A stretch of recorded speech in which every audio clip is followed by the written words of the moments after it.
হয়েছে। সম্প্রতি মেট্রো রেলের বিয়ারিং পড়ে এক ব্যক্তি মারা গেছেন। সরকার নিহত পরিবারকে 5 লাখ টাকা দেওয়ার ঘোষণা দিয়েছে।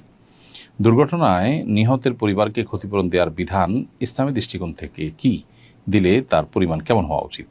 একজন মানুষ যদি কারোর কোনো অনিচ্ছাকৃত কাজের কারণে মারা যায়, যেমন এই যে রেলের বিয়ারিং পড়েছে, সেটি পড়ে মারা গেছেন তিনি, এটি ইচ্ছাকৃত না, অনিচ্ছাকৃত, এবং এর দায় রেল কর্তৃপক্ষ নিতে বাধ্য।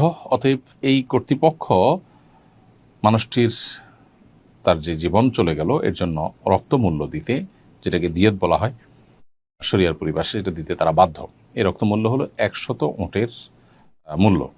100 ওঁট এটার যে মূল্য, সেটি আজকের বাজারে আমরা হিসাব করলে প্রায়, মিডল ইস্টের হিসাব করলে 4 থেকে 5 লক্ষ সৌদি রিয়াল হওয়ার কথা।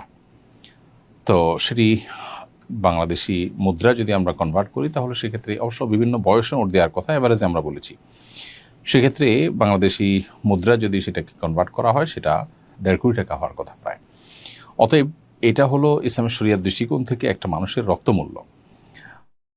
অতএব এখানে 5 লক্ষ টাকা কোনো বিচারেই এটা আসলে ক্ষতিপূরণ হতে পারে না।